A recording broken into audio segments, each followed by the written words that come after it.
Waters are a great natural resource for this area. It's like our Yosemite. We've got 20% of the world's fresh water and 80% of the nation's fresh water right here in the Great Lakes, 2 miles away from our own business. And then our product is made from about 95% water, so it's the main ingredient in our own product. It takes us about 6.5 gallons of water to make 1 gallon of beer when you factor in all the sanitization and cleaning that we have to do around here. And that's pretty much about the industry average, but brewing is pretty water intensive. And then when you consider the supply chain, it takes about 300 gallons of water to make 1 gallon of beer when you consider agriculture and glass production and the like. And so it's important to our bottom line and also important to our values to do as much as we can with as little as possible. The Cleveland water system is the 9th largest in the country. We serve all of Cuyahoga County. We're in portions of 4 other counties. We serve 70 communities. 1.4 million people in the region depend on Cleveland Water for service. We also have implemented now leak notification to customers.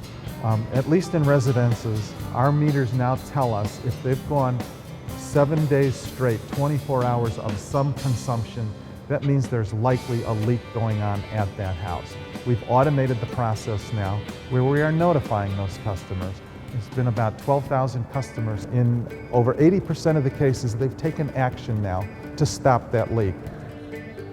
In the Ohio region, especially Northeast Ohio, there are a lot of industrial facilities. There are a lot of discharge waters that go into aquifers that are not regulated. There are hazards associated with things like mercury, selenium, arsenic, etc., that abound in this area that get discharged to those aquifers and eventually into our drinking waters. Mars has identified a proprietary technology that removes metals from water streams. With one pass of water, it covalently, which means it captures and keeps those particular contaminants on the surface of the media, and then the water flowing out is clean and good to discharge to the sewer. It's kind of hard to live on the lake and not be conscious of clean water and its effects. So for us, the ability to kind of help that conflict between industry and environment was something that just actually feels good to everybody around here. So we have a cistern in that's 10,000 gallons underground behind our back dock, and all the rainwater and melting snow water from the roof, instead of going into the storm sewer, flows into that cistern. You wouldn't even know it because it all just happens in the downspouts and underground pipes that you would normally see on a building or not see on a building because they're underground. And the water is held there until it's used to flush a toilet or to water a plant. Before it actually gets to that plumbing fixture, it passes through a series of filters.